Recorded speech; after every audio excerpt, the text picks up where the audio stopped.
శత్రువులతో యుద్ధములకు పోయి గుర్రములను రథములను మీకంటే విస్తారమైన జనమును చూచినప్పుడు వారికి భయపడవద్దు. ఐగుప్తు దేశముల నుండి నిన్ను రప్పించిన నీ దేవుడైన యెహోవా నీకు తోడై ఉండెను. చాలండి. చదవబడినటువంటి ఈ వాక్యము ఆలోచన పూర్వకంగా జ్ఞాపకం చేద్దాం. బైబిల్లో ద్వితీయోపదేశ కాండం రెండవసారి ఇజ్రాయేల్ ప్రజలతో ప్రభు మాట్లాడినటువంటి మాటల్ని మోషే గారు మరలా గ్రంథత్వం చేస్తూ ప్రజలతో ఇలాగ మాట్లాడుతున్నాడు. ఏమనంటే, నీవు నీ శత్రులతో యుద్ధము చేయటకు పోయినప్పుడు అన్నాడు. చెప్పండి, అక్కడికి పోయినప్పుడు ఎవరికి యుద్ధం? అసలు ఎందుకు శత్రువులు ఉన్నారు? శత్రువుల ద్వారా ఎందుకు యుద్ధం వస్తుంది? చాలా ఆలోచన పూర్వకంగా వినండి. మనకు శత్రువులు ఎవరున్నారు మీరు అనుకోవచ్చు, వాళ్ళ శత్రువులు వీళ్ళ శత్రువులు అని. వీళ్ళెవరూ కాదండి. అక్కడ రాశాడు. ముందు కొద్ది మాటలు వివరిస్తారు. మన జీవితంలో ఎందుకు యుద్ధాలు ఉంటాయి? మనకి ఎవరు శత్రువులు? ఈ శత్రువుల ద్వారా మనం ఎలా జయించాలి? శత్రు సమూహం మనం ఏం చేస్తుంది? నేను ఒకవేళ జయించకపోతే మన బ్రతుకులు ఎలా ఉంటాయో ఈ విషయాన్ని కూడా మీకు అర్థవంతంగా చెప్పడానికి ప్రయత్నిస్తాను. మొదటి మాట శత్రువు, రెండవది యుద్ధం. చెప్పండి, మొదటి మాట శత్రువు, రెండవది యుద్ధం. అసలు శత్రువు ఎవరు? ఆలోచించాలి. భూమి మీద ఉన్న ఏ నరుడు నీకు శత్రువు కాదు. నీతో పాటు ఉన్నవారే, నీ తోటి సహోదరులే.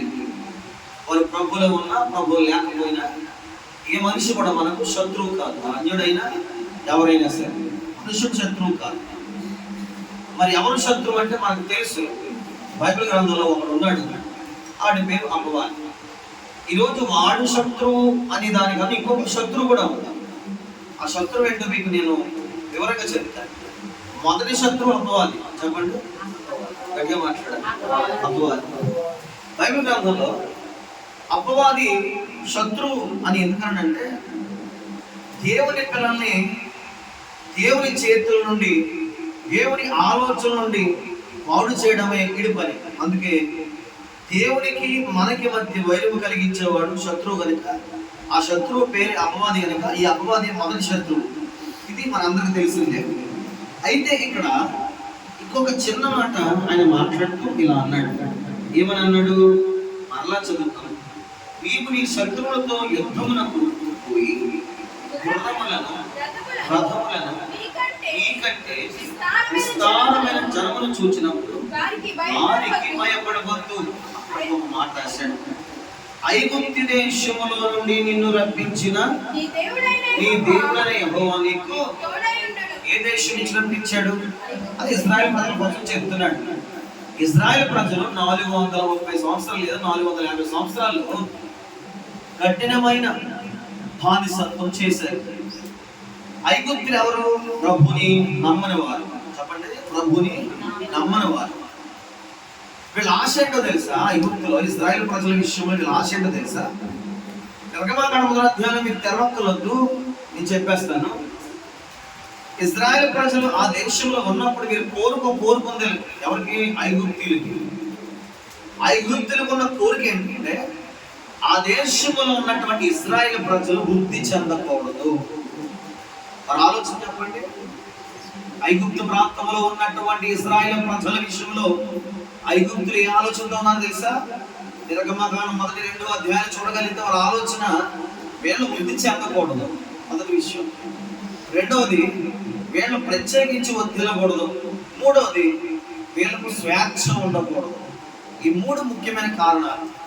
అందుకని ఐగుప్తులో ఉన్నటువంటి ఇశ్రాయేలు ప్రజలని ఐగుప్తీయులు చాలా హింస పెట్టారు. మీకు బైబిల్ చెప్తుంది, వీళ్ళేమో ఇశ్రాయేలు ప్రజల్ని శ్రమ పెట్టి కొలది ఇశ్రాయేలు ప్రజలకు దేవుడి తోడై ఉండి అంతకంతకు ప్రబలిరి అని రాశాడు. ఈ మాట అక్కడ మెన్షన్ చేశాడు. ప్రబలిరి అంటే వృద్ధి చెందాలని అర్థం.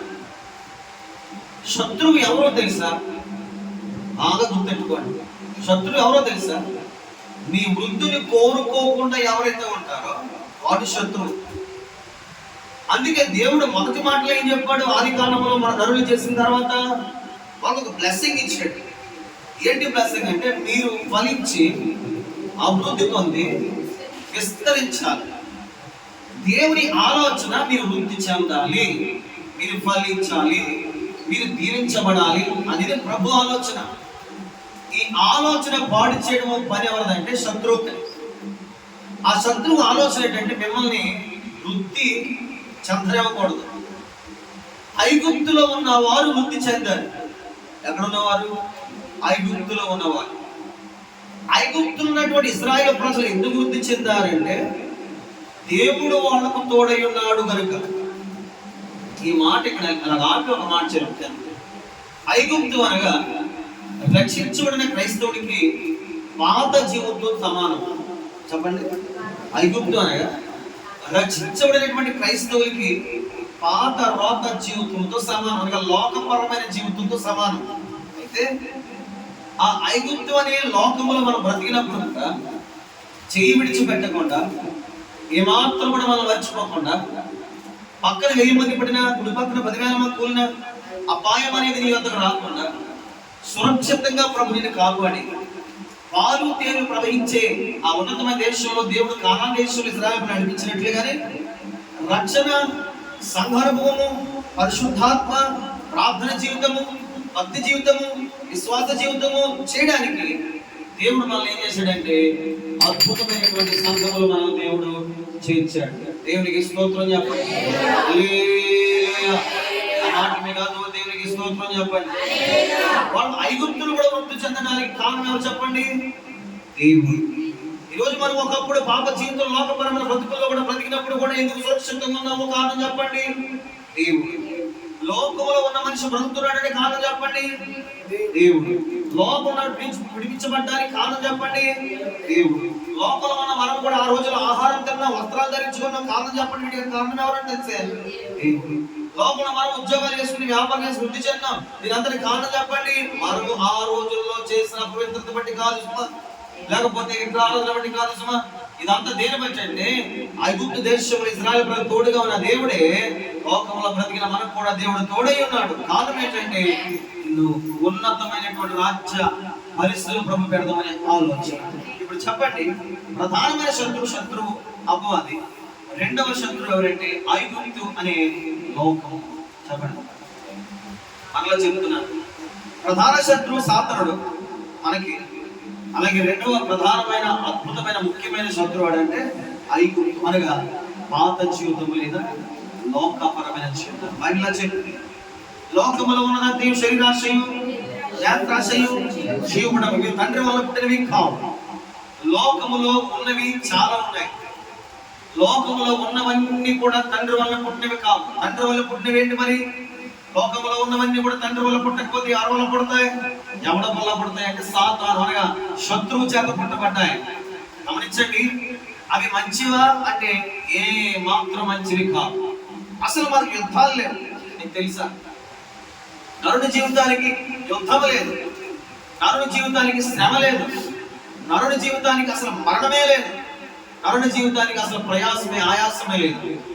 మన దేవుడు అయినటువంటి ఆయన ప్రథముగా మానవులు చేసిన తర్వాత వాడిని శ్రేష్టమైన ఏదైనా తోటలో సుఖముగా జీవించే విధముగా దేవుడు సమస్తం ఏర్పాటు చేసి పెడితే వీళ్ళు చేసిన ఆ అతిక్రమాలే అనగా సాతానుతో సహవాసం చేయడానికి మొదటి క్రమాన్ని పెట్టి మనకేమొచ్చింది తెలుసా?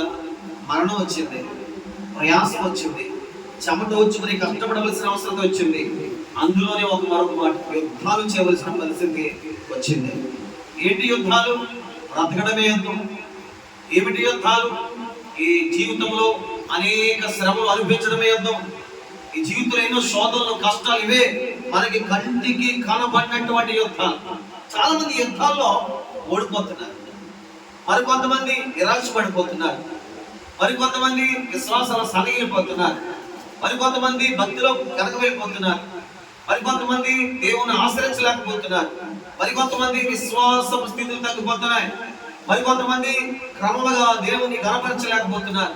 మరి కొంతమంది దేవునితో సహవాసం విడిచిపెట్టడానికి ప్రయత్నం చేస్తున్నారు. కారణం ఏంటంటే యుద్ధము చేయలేక. చెప్పండి ఒకసారి, యుద్ధము చేయలేక. మరి కొంతమంది దిగులుతో ప్రాణాన్ని ఆయాసపరుచుకుంటున్నారు.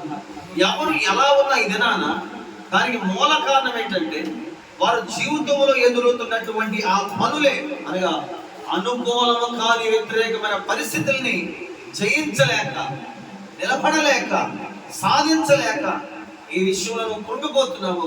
ఆ విషయమే నీకు ఎలాంటిదంటే యుద్ధముతో సమానం. దీంతో సమానం అండి. గట్టిగా మాట్లాడాలి, గట్టిగా మాట్లాడాలి. మనకి ఎవరికైనా జ్వరం వస్తే లోన జ్వరం కాస్తున్నప్పుడు ట్యాబ్లెట్ వేసుకోమని డాక్టర్ ఇస్తాడు. ఆ డాక్టర్ గారు ఇచ్చిన ట్యాబ్లెట్ వేసుకుంటే ఆ ట్యాబ్లెట్ వేసుకున్న ఒక గంటకి ఏమొస్తుందంటే రిలీఫ్ వస్తుంది. ఎందుకు వస్తుందంటే ఈ ట్యాబ్లెట్ వెళ్ళి జ్వరము అనే సంబంధించిన బ్యాక్టీరియాతో యుద్ధం చేస్తుంది. ఏంటి, ఎంత చిన్న ట్యాబ్లెట్ యుద్ధం చేస్తుంది. యుద్ధం చేయడానికి, గెలవడానికి దానికి ఎంత సమయం పడుతుంది అంటే ఇంచుమించు ఒక గంట పడుతుంది. ఇంజెక్షన్ అంటే ఒక అరగంట, ట్యాబ్లెట్ అయితే ఒక గంట వరకు దానికి సంబంధించిన రిలీఫ్ రావడానికి సమయం పడుతుంది. అది ఎప్పుడైతే మనలో గెలుపు పొందిందో జ్వరాన్ని ఏం చేస్తుందంటే ఆ స్పాట్లో తగ్గిస్తుంది. ఒక ట్యాబ్లెట్ వేసుకున్నప్పుడే దానికి సమయం పట్టింది. అవును కదా, మీరు నాకు చెప్పాలి. ఒక ఇంజెక్షన్ చేసుకున్నప్పుడే నీకు సమయం పట్టింది, కానీ గెలుపు తప్పకుండా వచ్చింది. స్తోత్రం చెప్పండి, హల్లెలూయా చెప్పండి. చదువు ప్రారంభించిన వ్యక్తికి మొదటి రోజే అక్షరాలు ఏ రావు. ఇవన్నీ తెలిసినవే, జ్ఞాపకం చేస్తున్నాను, ఆలోచన చేస్తున్నాను. చదువు ప్రారంభించిన వ్యక్తికి మొట్టమొదటి రోజుల్లో ఏమీ రావు. టీచర్ గారు ఏం చేస్తుందంటే ఏబిసిడీలు రాస్తుంది, ఫస్ట్ రాసి ఏం చేస్తుందంటే వాటి మీద రుద్దు అంటారు. ఏం చేయాలి, వాటి మీద రుద్దు అంటారు.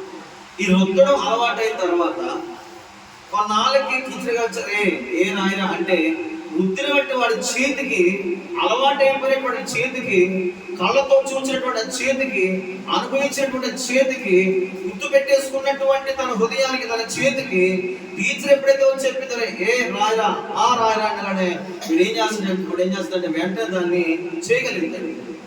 ఇప్పుడు ఒక సమస్య వచ్చి పడింది. ఏమిటి సమస్య అంటే దేవుని యుద్ధ విలువలు తెలియపరిచాడు దేవుడు మనకి. యుద్ధం ఎలా ఉంటుందో, ఎలా చేయాలో, ఎలా ఉండాలో, ఎప్పుడు ఎలా ప్రవర్తించాలో, ఎప్పుడు ఏం చేయాలో బైబిల్ గ్రంథం అంతా మెడిసిన్ ఇచ్చాడు దేవుడు మనకి. కానీ మెడిసిన్ ని ఉపయోగించుకోవడం చేత కావడం లేదు. ఈ మెడిసిన్ ని గుర్తు పెట్టుకోవడం చేత కావడం లేదు. ఈ యొక్క క్రమాన్ని మనము బాగా మనసులో ధ్యానించడం అనేది మనకు చేత కావడం లేదు. అంత మాత్రమే కాదు, కానీ శ్రమ దినాన్ని మనం ఏమైపోతున్నాం అంటే కృంగిపోతూ, అసలు నీకు దేవుడు నేర్పించిన దాన్ని కూడా, లేఖనాల ద్వారా దేవుడు చెప్పినవి కూడా, సేవకుల ద్వారా అనే విషయాలు, చిన్న విషయాలు కూడా ఈరోజు మనం ఏం చేస్తున్నామంటే మర్చిపోతుంది. అందుకే గొప్ప సాక్షి సమూహాన్ని దేవుడు మేఘం వల్ల మన కళ్ళ మీద పెట్టాడు. వారి జీవితాలు మనకు ముందుగా పెట్టాడు. వీళ్ళ కూడా ఎబ్రిల్ రాసిన పత్రికలో 11 నుండి చూడగలిగితే చదవగలిగితే అక్కడ గొప్ప సాక్షి సమూహం పన్నధ్యాలు కూడా కనపడుతుంది. వీళ్ళెవరంటే యుద్ధములో గెలుపు పొందిన వాళ్ళు. స్తోత్రం చెప్పండి. చదవగలరు. యుద్ధములు ఏం చేసిన వారంటే గెలుపు పొందినారు. మనము మన విశ్వాసంలో సన్నగిలిపోతామని మనకంటే ముందు అనేకమైన విశ్వాసాలకి దేవుడు యుద్ధం నేర్పించాడు. యోగ గ్రంథం ఇలా అంటాడు, ఇదిగో నా చేతులకు పోరాటమును, నా వేళ్లకు యుద్ధము నేర్పువాడు నా దేవుడే అన్నాడు. మనకి ఏ నేర్పిస్తాడు? మన చేతులకి, మన వేళ్ళకి దేవుడు పోరాటమును, యుద్ధమును నేర్పిస్తాడట. మనం నేర్చుకోవడం లేదు. అదే చెప్తున్నాను, ఒక విద్యార్థికి, ఒక స్టూడెంట్కి ఒక మాస్టర్ ఎలాగైతే నేర్పిస్తాడో ప్రభువు కూడా నేర్పిస్తున్నాడు. నేర్పించిన దాన్ని నేను మరలా చెప్తున్నాను, ఏ ఒక్కరు కూడా సరిగ్గా పట్టుకోవడం లేదు. చూడండి, ఒక క్లాస్ రూమ్ లో 50 మంది స్టూడెంట్స్ ఉంటే ఆ క్లాస్ రూమ్ లో ఒక్కడు మాత్రమే ఫస్ట్ వస్తాడు. అవునా కదా చెప్పాలి. మరొకడు సెకండ్ వస్తాడు, మూడో వాడిగా వస్తారు. అంటే 50 మందిలో 47 మంది ఏమైపోయారు? Average students. అందులో 47 మందిలో మరి మిడిల్ గా చదివాడు మరి కొంతమంది ఉంటారు. ఈ 47 మందిలోనే మరి కూడా భయంకరంగా ప్యూర్గా ఫెయిల్ అయిపోయిన కూడా ఉంటారు. దీనికి సమస్య అంతా మాస్టర్దా, క్లాస్ రూమ్దా, లేకపోతే వాళ్ళు నేర్చుకునే విధానాన్ని బట్టి వాళ్ళు ఫెయిల్ అవుతూ మిడిల్ క్లాస్గా, లేకపోతే second class, third class, first క్లాస్గా పాస్ అవుతూ ఎవరిది? మాస్టర్ ఎప్పుడు తప్పదు. నాకు ఆ మాస్టర్ పాఠం సరిగ్గా చెప్పకపోతుంది. ఎందుకంటే నీతో ఉన్న వాడికి, నీ క్లాసులో వాడికి ఎలాగైతే ఫస్ట్ వచ్చిందో నీకు కూడా రావాలి. అలా రాలేదంటే నీదే పొరపాటు. చెప్పండి, ఎవరు పొరపాటు? నాదే పొరపాటు, నీదే పొరపాటు. దేవుని మీద చాలా మంది అంటారు, దేవుడు మాకు అన్యాయం చేశాడు. దేవుడు ప్రధాన బోధకుడు, ప్రధాన అర్చకుడు, అనగా ఆయన మనకు ప్రధాన మాస్టర్ అయిన, టీచర్ అయిన, ప్రొఫెసర్ అయిన ఆయన. బైబిల్లో ఆయనకి పేరు ఉంది, రబ్బీ అని పిలుస్తారు. ఆయన రబ్బీ అనగా బోధకుడు అని అర్థం. అసలు ఆయన బోధించకపోతే మనకు మంచి చెట్లు అక్కడే తెలుస్తున్నాయి. ఈ బైబిల్ లేకపోతే ఏది పాపమో, ఏది పుణ్యమో, ఏది ఎలా ఉండాలో, ఎలా బ్రతకాలో అసలు మనకి అర్థం వద్దండి. నేను మొహమాట లేకుండా ఒక మాట సవాల్పూర్వకంగా చెప్తున్నాను. ఈ బైబిల్లో ఉన్న విధులు బట్టే ప్రపంచాలు ఈ రోజున చక్కగా ఉన్నాయి. మరి ఏ గ్రంథంలో కూడా ఏ మనిషి అలా బతకలో రాయలేదు. రాసిన వ్యర్థమైనటువంటి సంభాషణలు, లా అండ్ ఆర్డర్లో ఈ బైబిలే ప్రధానమైన పాత్ర వహించింది. ఈ విషయం తెలుసా? నిర్మా గానం, లేవియా గానం, సంఖ్య గానం అంతా కూడా లా అండ్ ఆర్డరే. తినడంతో ప్రారంభించినటువంటి మానవ జీవితంలో చచ్చిన తర్వాత కూడా ఏమేం చేయాలో కూడా రాసుకొచ్చాడు బైబిల్ గ్రంథంలో. దేవుడు ప్రధాన బోధకుడు. ఈరోజు ఆ బోధకుడు మీతో చెప్తున్న మాట ఏంటంటే, మీరు శత్రువుతో యుద్ధము ప్రారంభించినప్పుడు మీరు ఏం చేయకూడదు తెలుసా? వారి యొక్క రథమును బట్టి, వారి యొక్క గుర్రమును బట్టి, వారి యొక్క జన సమూహమును బట్టి మీరు భయపడద్దు అన్నాడు. ఎవరంటే అదినా ఉంది, కొద్ది మనసు పెట్టండి, కొద్ది మనసు పెట్టండి. వాక్యం మీద పడుతున్నారు మీరు. మరలా చెప్తున్నారు, దేవుడు మనకేం చెప్తున్నాడు? ప్రధానమైన బోధకుడు చెప్తున్న మాట ఏంటి? మీరు యుద్ధము పోయినప్పుడు, శత్రువుతో యుద్ధం పోయినప్పుడు, శత్రువు అనగా మరలా చెప్పాను, మొదటి శత్రువు సాతాను, రెండవ శత్రువు లోకపరమైనటువంటి విషయాలు కూడా వాడు కలిగించినవే. ఈ శత్రువుతో యుద్ధం పోయినప్పుడు మనం ఏం చేయకూడదు తెలుసా? వారి యొక్క రథాలను బట్టి, వారి యొక్క గుర్రాలను బట్టి, వారి యొక్క విస్తారమైన జన్మను బట్టి భయపడకూడదు. అంటే దాని అర్థం చెప్తున్నాను, ఆలోచించండి.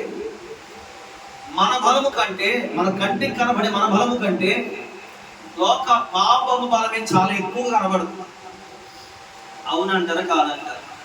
మన బలము కంటే, అనగా మన జీవితాల్లో మనం నడిచే ఆ రీతిలో మనకు దొరికే సహాయం కంటే, మనకు దొరికే మేలు కంటే, మనకు దొరికే స్వస్థతల కంటే, మనకు దొరికే ఆశీర్వాదాల కంటే, మనకు దొరికే మరి వృద్ధి కంటే పేదలే, శ్రమలే, కష్టాలు ఎక్కువ కనబడతాయి. ఎంత మేలు ఇంత శ్రమ కింద అనిపిస్తుంది. అవునే కదండి? బైబిల్లో చాలా మంది భక్తులు ఉన్నట్లు, కానీ మనం బతుకులు ఎలా ఉంటుందంటే, ఒక రోజు ఏదైనా మేలు అనిపించనుకో, మనలో ఏదో శోధనలు వస్తాం. అమ్మయ్య అని అనుకునేలాగానే మనలో ఏదో పడిపోతే చాలా మంది కూడా ఎలా అంటారు, ఏదో ఒక్క పూట కూడా సంతోషం దగ్గర అన్నట్టు. ఎందుకు ఉంటుందో చెప్తాను. ఎందుకంటే నీ బలము కంటే శత్రు బలం ఎక్కువగా నీకు కనబడుతుందండి.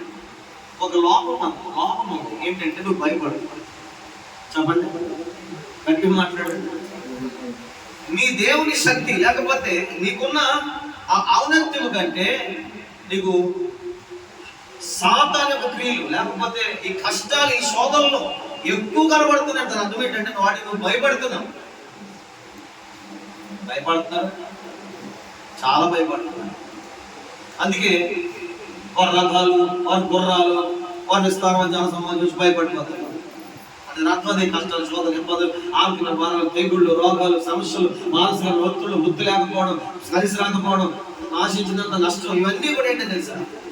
లోకపరమైనటువంటి పరిస్థితులు కలిగిపోయే మన జీవితాల్లో కలిగే ఆయుధాలుగా శత్రువు మనం చూపిస్తూ ఉంటాడు. ఆయుధాలు ఇవి అని చూపిస్తాయి. కారణం ఏంటంటే నువ్వు భయపడేవాడు ఎప్పుడు కూడా యుద్ధం చేయడానికి అర్హుడు కాదు. చెప్పండి, అలా చెప్పండి. భయపడేవాడు ఎవడైనా సరే యుద్ధం చేయడానికి అర్హుడు కాదు. అసలు సైన్యంలో పనిచేయాలంటేనే అర్హత ఉండాలంటేనే వాడికి ఏముండకూడదు తెలుసా? భయము అనేది ఉండకూడదు. కొంతమంది అన్నిటికి భయమే. అందుకే ప్రభు వాక్యం చెప్తుంది, కొంతమంది ఇలా అంటారు, 365 సార్లు రాశాడు దేవుడు భయపడదు భయపడదు భయపడదు. సంవత్సరానికి ఎన్ని దినాలని మనకి? అందుకే దేవుడు మనకి ఏం చెప్తున్నాడంటే భయపడదు. మనకు చాలా మంది భయపడిపోతున్నారు ఈరోజు. ఈ ఉపవాస కోటాల్లో భయాన్ని విడిచిపెట్టడానికి ప్రభు సహాయం చేశాడు. ఆమె అది చాలా వివరంగా నాకు దేవుడు చూపించాడు. కాబట్టి ఒకప్పుడు భయం అనిపించింది, ఆర్థికంగా ఎలా జరుగుతాయి, ప్రజల భక్తుల విషయంలో నాకు భయం ఉండేది, కాకపోతే ఈ పనులన్నీ ఎలా జరుగుతాయి, వాతావరణం ఎలా జరుగుతుంది భయం ఉండేది. కానీ నిజంగా సంతృప్తిగా 100% చెప్తున్నాను, ఈ సంవత్సరం భయం లేకుండా ప్రభు జరిగించాడు. నన్ను అడిగాను, నాకు విశ్వాసం దయచే ప్రభు, నాకు ఆ మనసు దయచే ప్రభు. వర్షం వచ్చేస్తుంది, ఆ రోజు ఆవిడ భయపడిపోతుంది, వర్షం వర్షం వర్షం వర్షం చిన్న కసుకున్నా దానికి భయపడకలేదు. సరే అంతా అయిపోయింది, చిరుకులు పడుతున్నాయి, ట్రైన్ టైం అయిపోతుంది, వాళ్ళ దగ్గర తీసుకురావాలి. ఇల్లులోగా నేను ఎవరు కనపడకుండా నేను వెంటనే అనబడే ప్రార్థన నాకు ఇష్టపడదండి. ఎక్కువ శాతం చిన్న పోగలు వేసి ప్రార్థన చేసుకుని, ప్రభు నీవు ఉన్నావు, నీవు నడిపిస్తావు, నీవే సహాయం. అంతే.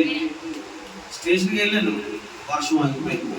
వాళ్ళు చెప్తున్న సాక్ష్యం ఏంటంటే అంత వర్షమే, మీరు కూడా చాలా ప్రార్థన చేసుకోవచ్చు, అంత వర్షమే. కానీ ఇక్కడ వర్షం లేకుండా దేవుడు సహాయం చేశాడు.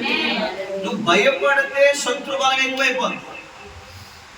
అదే చెప్తున్నాను, నువ్వు భయపడితే ఈ యొక్క అపవాది యొక్క బలం ఎక్కువైపోతుంది. భయపడ్డ ఎవరైతే విడిచిపెడతారో నీ బలము నీ కల్లారా చూసే శక్తి ప్రభు నీకు ఇస్తాడు. ఆమె చెప్తారు. ఏం చేయకూడదు ఈ రోజున? చెప్పండి. శత్రువును చూచి, అట్లా చెప్పండి, శత్రువును చూచి. ఏంటి శత్రువు? మన రోజు వచ్చి డబ్బు కట్టాలి, అది శత్రువు. దాన్ని చూసి భయపడి, ఆ పరిస్థితి బట్టి భయపడిపోతాం. ఎలాగా భయపడటం మానేస్తే భయంకరమైన దేవుడు సహాయం చేస్తాడు. అసమానుడా, భీకర శూరుడా, అత్యంత బలవంతుడా. ఆ నమ్మకం ఏంటి? ఆ నమ్మకం, ఆ పదాల అర్థం ఏంటి? ఆయన అత్యంత బలవంతుడు. అది విశ్వాస గల హృదయం గల వారు ఆలోచన విధానం. చెప్పండి. అసమానుడ అంటే నువ్వు అందరితో సమానమైన వాడు కాదు, నువ్వు ప్రత్యేకమైన వాడు. ఆ దేవుడు ఎవరండి? ప్రత్యేకమైన వాడు. మాకు మాట చెప్పడు, మాకు ఆయన ఎలాంటి దేవుడు? ఎంత ఆలోచన తెలుసు. ఇలా ఈ మాటలు చెప్తుంటే ఉదయం ఆనందం వచ్చి స్తోత్రం హల్లెలూయా అని చెప్పాలి. ఏం చెప్పాలి? ఈ మాటలకి స్పందించాలి.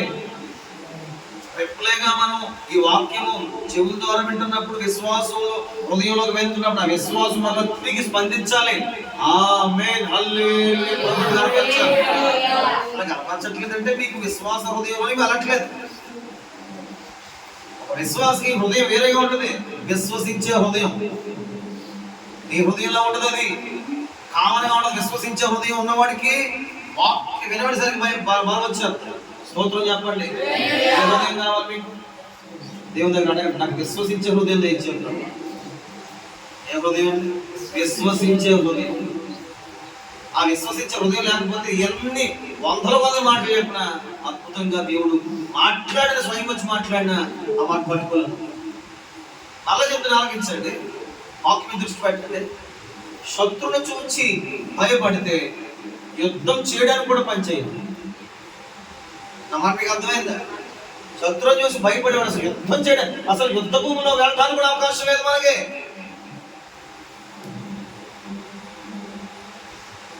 ఎలీషా ప్రవక్తలకు పాఠశాల పెట్టాడు. బైబిల్లో ఎలీషా గారు ఈయన ఏం చేస్తాడంటే దేవుని వాక్యాలు నేర్పిస్తూ ఉంటాడు. బైబిల్ కాలేజ్ అనుకోండి, ఆ రోజుల్లో టీచింగ్, వేద విద్య, పాండిత్యం, దేవుని గురించి అనమాట. ఎలీషా గారు ఏం చేసేవాడంటే ఆ రోజుల్లో ఏలియా గారి కాలంలో ప్రవక్తల్ని యెజెబెలు చంపేసిన చేత మనం ప్రవక్తల పాఠశాల నిర్మించాలి, యెహోవా కొరకు రోషము గల ప్రవక్తలు నడిపించాలి అని చెప్పి వీళ్ళందరినీ ప్రైరజ్యంగా పెట్టి ప్రాఫిట్స్ అందరినీ సిద్ధపరిచి స్కూల్కి ఏర్పాటు చేసి అద్భుతంగా ప్రజలు బయట పంపిస్తున్నాడు. యాజకుడు పంపిస్తున్న దినాలని ఆ దినాల్లో ఒక రోజున శత్రువు వేరే విధంగా ప్రయత్నం చేసి సిరియా రాజును ప్రేరేపించాడు శత్రువు. ఎందుకంటే వాడు ఏం చేయలేడు. యథార్థం చెప్పాలంటే శత్రువు డైరెక్టర్ గా మనల్ని ఏమి చేయలేడు. అలా చెప్తున్నాను, సాతాను ఎదురుగా వచ్చి ఏమీ చేయలేడు. గుర్తెట్టుకోండి, జీవితకాలం గుర్తెట్టుకోండి. శత్రువే ఈ సాతాను, ఈ ప్రధానమైన అపవాదే నీకు ఎదురుగా వచ్చి ఏమీ చేయలేడు. వాడుకున్న ఆయుధాలు ఎవరంటే మనుషులే. ఎలాంటి మనుషులు? వాడికి అనుకూలంగా ఉన్న మనుషుల ద్వారానే కార్యాలు చేస్తారు. గుర్తెట్టుకోండి. అలా మీకు అర్థమైంది. అప్పటి వరకు వీడు ప్రయాణంలో బాగా నడుపుతాడు, బండి కారు కానీ బైక్ కానీ బాగా నడుపుతాడు. అలాంటి మాట 3 మంది ఉండొచ్చు. మంచి ఊట్లో వెళ్ళిన రాంగ్ ఊట్లో చూడబడతాడు. ఆయన ఎవడు పాడు చేశాడు అండి? వీడిల్ని పాడు చేస్తాడు. వీడు ఎందుకు పాడు చేశాడు? మనల్ని పాడు చేయడానికి. కొన్ని సందర్భాల్లో కొంచెం పొరలు తప్పించబడ్డామండి అంటారు. ఆ శత్రు కార్యం తప్పించబడామని చెప్పండి దేవుడు. ఇది ఆత్మ సంబంధ యాత్రల ద్వారా దేవుణ్ణి గమనిస్తూ ఉండాలి. అనేక నీలాంటి వయసు వారిని అలాంటి వయసు మరణించారు. లేవలేక నిలవలేక కాలు చేతులు ఎరగొట్టుకుని అనేకులు భయంకర పరిస్థితిలో ఉన్నారు. కానీ దేవుడు మనం తప్పించాడు. శత్రువు చేతుల నుండి దేవుడు మనల్ని ఏం చేస్తాడంటే తప్పిస్తూ ఉన్నాడు. స్తోత్రం చెప్పండి, హల్లెలూయా చెప్పండి, హల్లెలూయా. ఎలీషా స్కూల్ నడుపుతూ ఉండగా సిరియా రాజు అనుకున్న ఆలోచన ఏంటంటే మన విషయాలన్నీ ఎలీషాకి తెలిసిపోయి ఎలీషా ఏం చేస్తాడంటే ఇజ్రాయెల్ రాజులతో చెప్పి ఎక్కడ మనం చాటేసి మాటేసి ఇజ్రాయెల్ ప్రజలు చంపేద్దామని ఆలోచన చేసినా మనకి యుద్ధం జరగకుండా, యుద్ధంలో మనకి గెలుపు రాకుండా ఎలీషా అడ్డుపడతాడు కనుక ఈ ప్రవక్తని ఎలీషాని చంపేస్తే మొత్తం ఇజ్రాయెల్ ప్రజల రాజ్యాన్ని మనం సంపాదించుకోవచ్చు. అడ్డు లేకుండా చేసి పడేస్తే ఈ ఇజ్రాయెల్ ప్రజలు మనం స్వాధీనపరుచుకుని మనసత్వం తీసుకుని వారి యొక్క కాల్బలం చేత మనం కూడా బలవంతులైపోదాం, లెక్క మించిన మనుషులుగా సైన్యముగా మారిపోదాం అని ఆలోచన చేశాడు సిరియా రాజు. ఆలోచన చేసి ఒక చీకటి కాలంలో ఎవరు లేవలేనటువంటి ఆ రోజుల్లో ఇంకా పెద్దల కనుక ఎవరు లేవకుండా దినాల్లోనే వచ్చేసాడు. శత్రువులతో సైన్యంతో మూట వేసేసాడు. వచ్చేసి అక్కడ ఎలీషా నివసిస్తున్నటువంటి ప్రాంతం దగ్గర ఈలోగా ఒకడు వైపుజాము లేచి మొత్తం మీద ఒకడు శిష్యుడు అనేవాడు బయటికి వెళ్ళి చూసరికి సిరియా రాజు సిరియా సైన్యం అంతా కూడా ఏం చేశారంటే చుట్టూ ఆవరించేశారు. ఎవరు ఆవరించారు? శత్రువు ఆవరించాడు. కారణం ఎవరు? శత్రువు ఎలీషాని చంపుతాడు. ఈ విషయం చెప్తుంది, ఎవరిని చంపేద్దామన్నా దేవుడు ఎవరికి అధికారం. స్తోత్రం చెప్పండి. ఎవరికి అధికారం తెలుసు? ఆయన అనుకుంటే అధికారం వస్తుంది. ఒకవేళ ఆయన అప్పు చెప్తేనే జరుగుతుంది, లేకపోతే జరగదు. ఎందుకంటే దేవుడు ఉంటే ఇతను ఎందుకంటే అన్యాయంగా చచ్చిపోవాలంటారు. అమెరికా దేశంలో అతను చంపేశారు కదా. తను వీళ్ళు ప్రశ్న అడిగారు, గొప్ప సేవ చేస్తున్న వ్యక్తి ఏంటంటే ఇలా చచ్చిపోయాడు. దీనికే మాట చెప్పారు, ప్రభు అనుమతిస్తే జరుగుతుంది. అతన్ని సాక్షిగా నిలబెట్టి రోజు ఆయన గురించి అసలు మనకు తెలిసిన ఒకప్పుడు ఆయన మనకి ఎవరు తెలియదు. ఆయన సేవ చేసుకుంటూ పోతున్నాడు. కానీ అంత సాక్షి అవడం బట్టి ప్రపంచాలు కదిలించబడ్డాయి. కొంతమంది ఎవరు సేవలు బలవంతులు అవుతున్నారు. వారు కూడా సమర్పణ ఏంటంటే క్రీస్తు ఒక హతసాక్షి కూడా సేవ చేయాలి, సాక్షి నిలబెట్టడానికి ఒక చేస్తాడు. ఎలీషా శిష్యుడు బయటకు వెళ్ళి చూసరికి భయంకరమైన సైన్యం కనబడుతుంది. తిరిగి కంగారు పడిపోయి వచ్చేసి భయపడిపోయి ఎలీషా చెప్తాను, అయ్యా ఇదిగో సైన్యం వచ్చేసింది మనం చంపేయడానికి, నువ్వు లేకంటే మొత్తం మీద వచ్చాడు. ఎలీషా చూచింది, ఆ శిష్యుడు చూడలేదు. శిష్యుడు చూచింది, ఎలీషా చూడలేదు. ఎలీషాలో ఉన్నది శిష్యుడిలో లేదేంటంటే విశ్వాసం. చెప్పండి, విశ్వాసపు నేత్రాలు ఉంటే అది చెప్తున్నాను. విశ్వాసపు నేత్రాలు ఉంటే మళ్ళా చెప్తున్నాను, విశ్వాసపు ఉదయం ఉండాలి, విశ్వాసపు నేత్రాలు ఉండాలి. ఈ నేత్రాలు, ఈ హృదయం ఏం చేద్దంటే బలపరుస్తుంది, భయపడకుండా చేస్తుంది. ఈ విశ్వాసించినటువంటి నేత్రాలు ఉంటే సైన్యం ఎంత బలంగా కనబడినా, అనగా ఈ శోధనలు కష్టాలు ఎంత ఎక్కువైపోయినా విశ్వాస నేత్రాలు ఏం చూపిస్తాయంటే జరగబోయే దేవుని అద్భుతమైన కార్యాలు చూపిస్తూ ఉంటాయి. ఆమె చెప్పండి. హల్లెలూయా. విశ్వాసపు నేత్రాలు లేకపోతే ఎంతది కూడా నీకు భయంకరంగా కనపడుతుంది. భూతత్వంలో చిన్న చిన్న నలకం చూస్తే భూతత్వం ఎలా కనపడుతుంది అండి? చాలా పెద్ద కనపడుతుంది. భూతత్వం అంటే ఏంటనుకుంటారు? అవిశ్వాసం. చిన్న పోలికి చెప్పాలి మీకు. ఆ అవిశ్వాసాన్ని బట్టి నువ్వు ఏది చూసినా భయం అనిపిస్తుంది. ఆ అవిశ్వాసాన్ని ఎప్పుడైతే తీసేస్తావో, విశ్వాసం ద్వారా ముందు నువ్వు నీ హృదయంలో బలం తెచ్చుకోగలిగితే, ఆ విశ్వాసం చేత నువ్వు యుద్ధం చేయడానికి ముందు అడుగులు వేస్తే, శత్రువుని ఎదురు కనబడితే, ఆ విశ్వాసపు నేత్రాల ద్వారా ఏమవుతుందంటే శత్రు బలవంతుడి కంటే నీ చుట్టూ ఉన్న దేవుని బలము నీకు అద్భుతంగా కనబడుతుంది. వారు ఆమె చెప్పండి. ఎలీషా వచ్చి అంటున్నాడు, ఏంటి నువ్వు భయపడుతున్నావు? అగ్ని రథాల మధ్యన ఎంతో దేవుడి కాపుదల మన చుట్టూ ఉంది కదంటే, అక్కడ కనపడతలేదు. ఏంటి నాకు కనపడతలేదు అంటే, ఎలీషా వచ్చి చేతులేసి ప్రార్థన చేస్తే తప్ప కనపడలేదు. మీకంతే నాకంతే కొన్ని సందర్భాలు. ఎందుకని అంతలో వస్తున్నాయి మనకి? ఒకసారి బాగానే ఉంటున్నాం, మరల ఎక్కువ వచ్చేస్తున్నాను అందులో. అదే విషయం, అవిశ్వాసం. నీ బలాన్ని బట్టి నువ్వు చేద్దాం అనుకుంటావు, చేయలేవు. నీ జ్ఞానం బట్టి చేద్దాం అనుకుంటావు, చేయలేవు. నీకున్నటువంటి అవిద్యను బట్టో, లేకపోతే నీ దగ్గర ఉన్నటువంటి ఏదో బలాన్ని బట్టో, మంది బలాన్ని బట్టో, జ్ఞానాన్ని బట్టో, మాట చాతుర్యాన్ని బట్టో ఏదో చేద్దాం అనుకుంటావు, ఏమి చేయలేదు. ఏమి చేయాలన్నా యేసు ఒక్కడే చేయాలి. యుద్ధమైనా సరే నీది కాదది, ఆయనే జరిగించాలి.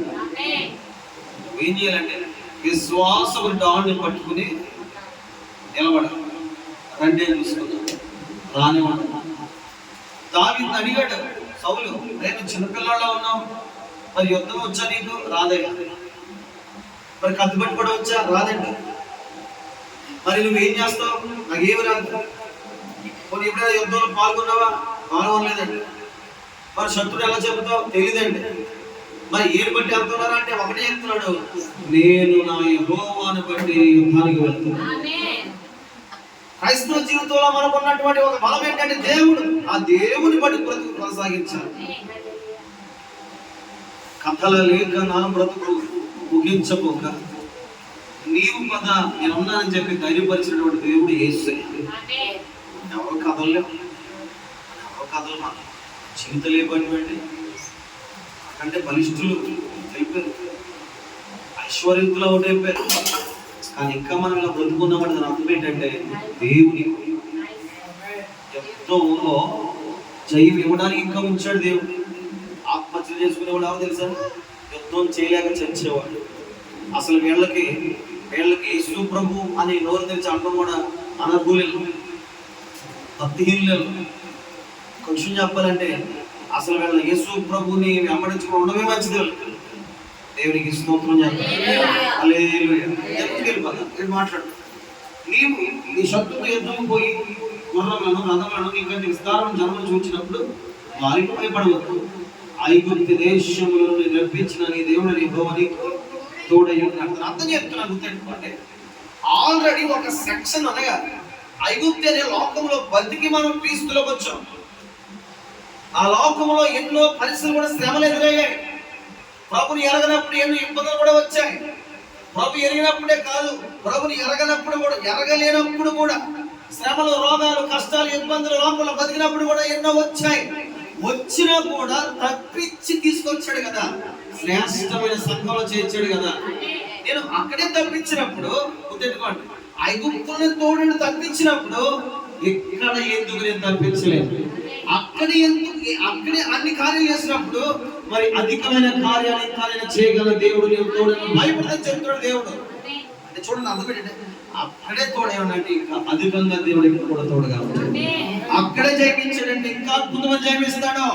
అక్కడే బలపరచాడంటే ఇంకా అద్భుతమైన బలం దేవుడికి ఇచ్చేస్తాడు. నువ్వు నమ్మవలసింది, నన్ను తోడుకొని వచ్చిన నా దేవుడే నాకు తోడై ఉన్నాడు. క్రైస్తవులో వచ్చినోడికి శ్రమ ఉండదని పాత చేయకూడదు. శ్రమ లేకపోతే సువర్ణంగా మార్చబడలేము. అవునా కదా? ఆ అగ్ని అందరూ ఏం చేస్తారంట? అగ్ని పొలంలో పడేస్తారు. ఏమంతా ఏం చేస్తారు? చేసిన తర్వాత కాంసాల వాళ్ళు ఏం చేస్తారు? నచ్చిన ఆకారంలో మార్చుకుంటారు. దానికి అంత విలువ వస్తుంది. దేవుడు కూడా అంతే.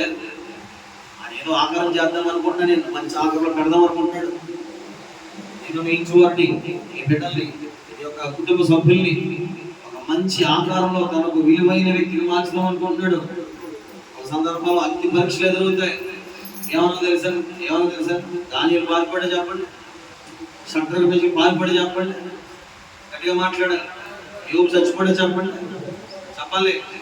వేరే దేశానికి తన భార్య ఎత్తుకుపోయారు. అబ్రాహాం యొక్క భార్య శారాని ఎత్తుకుపోయారు. అబ్రాహాం భయపడిపోతే చెప్పండి. యాకోబు జీవితంలో మామగారు మోసం చేశాడు, అన్యాయం చేశాడు, భయపడిపోయాడా?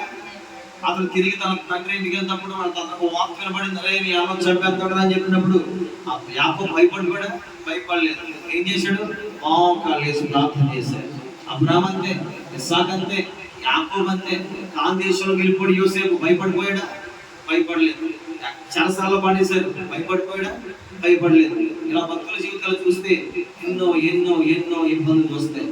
భయపడకుండా ఉంటే భయంలో నుండి అద్భుతం దేవుడు జరిగిస్తాడు.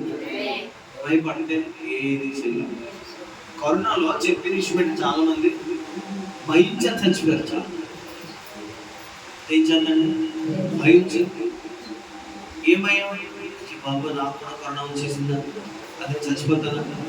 ఈ టీవీలో న్యూస్ రాకుండా అదిగో అక్కడ క్వారంటైన్, అదిగో అక్కడ రెడ్ జోన్లు, అదిగో అని చెప్పి బ్యాక్వర్డ్ మ్యూజిక్లు, డేంజర్ మ్యూజిక్లు, కరెక్ట్గా ఉండండి అని చెప్తే ఇప్పుడు ఇక్కడ ఉన్నటువంటి టీవీ చూసినటువంటి జబ్బులే మనిషి కూడా జబ్బు వచ్చేసింది.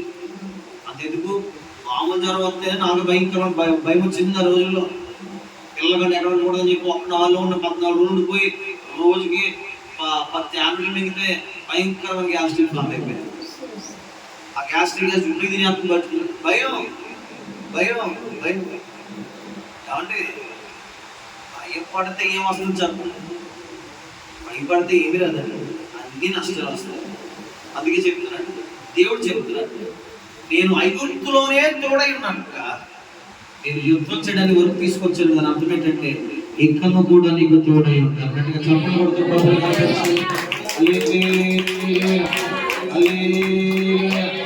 అసలు వచ్చిన ఈ జోన్ ఏదో ఇది సేఫ్ జోన్.